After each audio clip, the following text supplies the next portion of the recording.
দেখতে পাচ্ছ নিশ্চয়ই কারা এসছে। হ্যাঁ, ভাস্করদার মেয়ে হয়েছে বলে এই মাসিরা আজকে নাচাতে এসেছিল।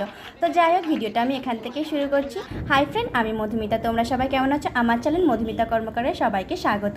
সকালবেলা আমি এখান থেকে শুরু করেছি। বাবুর স্কুলে যাচ্ছিলাম, বাবুর ইংলিশ পরীক্ষা আছে কি না, তো এক্সামে একদিনও যায়নি, তো আজকের ভাবলাম যাই, অমনি মায়ের সঙ্গে দেখা করব। আর এটা হলো বাবুর সে স্কুলের সামনে অনেক গার্জিয়ানরা আছে। কিছু ছেলেদের পরীক্ষা হচ্ছে, কিছু ছেলেদের ছুটি আছে, একসঙ্গে সব ছেলেদের তো পরীক্ষা হয় না।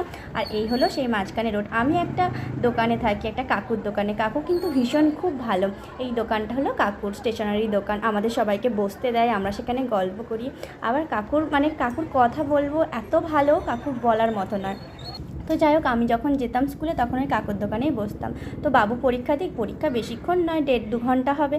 তো আমি শখের বাজার দিয়ে আমার বাড়ি যাচ্ছিলাম। শখের বাজারে সকালটা কিন্তু খুব ভালো লাগে, চারিদিকে বাজার বসে থাকে অনেক। কিন্তু আজকের অত বেশি বাজার নেই, 2-1টা কম বাজার আছে, কেন তো কি জানি। তো ওইখান থেকে কলা কিনছিল, আর একটা কলা খেয়ে দেখছিল ঠিক কীরকম। কলাগুলো দেখেছো সাইজগুলো কতটা সুন্দর, বড় বড়।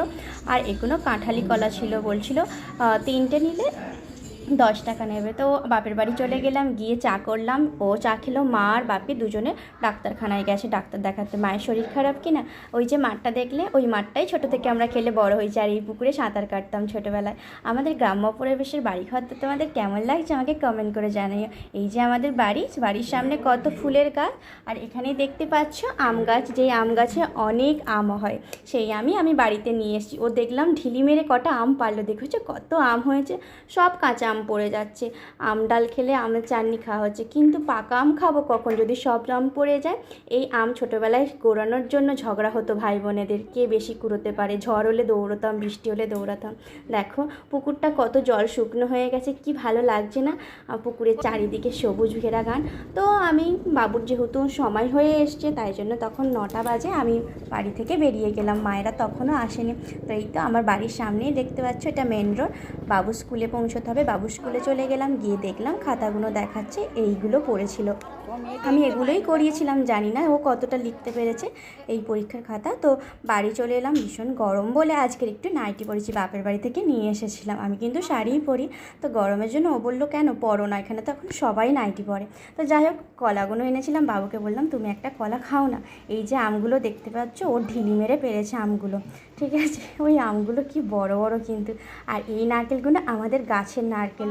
আমি ভেবেছিলাম দোমালা, ভাই বললো না রে, ওইগুলো নারকেলই হয়ে গেছে। কি বড় বড়, তাই না? এই আতাটা দেখতে পাচ্ছ, একটা দাদা ভাই দিয়েছে। আতাটা কিন্তু আমি খাই না, ও ভীষণ খেতে ভালোবাসে। আমার আতা যেমন কি কিচকিচ করে মনে হয়। আর এদিকে আজকের ওই আম দিয়ে আম পোড়ার শরবত বানিয়েছিলাম। সেই আম পোড়ার শরবতের সঙ্গে একটু ঘোল মিশিয়ে দিয়েছিলাম, মানে ওই টক দই দিয়ে। দেখি কীরকম টেস্ট হয়, নতুন নতুন জিনিস আবিষ্কার করি। তো 1 গ্লাস জেঠিমাদের আর 1 গ্লাস মায়েদের এই দুপুরবেলায় দিতে যাচ্ছি। তখন বাজে প্রায় 11:30। জেঠু কাজ করছে কি না, ঠান্ডা ঠান্ডা খেলে বেশ আরাম হবে। আর আমাদের জন্য একটু রেখে দিলাম। তো দিদি ভাইদের দিয়ে এবার জেঠিমাদের বাড়ি যাচ্ছি। অমনি দেখলাম কে এসেছে জানো? হ্যাঁ, সেই মাসিরা এসেছে। কারণ ভাস্করদার মেয়ে কিন্তু এখানে নেই, বাপের বাড়ি আছে ভাস্করদার বউ। আর এখানে মাসিরা দেখি না সব বসে আছে। ওরে বাবা, কি দারুণ দেখতে না মাসিদের, বেশ ভালো লাগছে। এই মাসিদের ব্যবহার সত্যি খুব ভালো। 5টা মাসি এসেছিল। আমি বললাম তোমরা দাঁড়াও, ঘোল নিয়ে যাচ্ছি। যে 4টে মাসি এসেছে, তোমাদের জন্য একটু ঘোল করে আনি। তোমাদের ঘোল খাওয়াতে হবে না, নয়তো অনেক টাকা চেয়ে বসবে। এই যে মাসিটা কি সুন্দর নাচছে দেখো, বেশ ভালো লাগছে। আরও সবাই এসেছিলো, সবাইকে আমি কভার করতে পারিনি, এই কটা মাসিদেরই কভার করেছি। আরও সবাই দেখতে এসেছিলো। এই মাসিটা শুয়ে শুয়ে নাচছে, বড্ড ক্লান্ত বেচারি। এই যে শাড়িটা দেখতে পাচ্ছ তাদের, এই ব্লু রঙের শাড়িটা দেওয়া হয়েছে, আর টাকা দেওয়া হয়েছে। আর সিঁধে যেমন দিতে হয় দেওয়া হলো।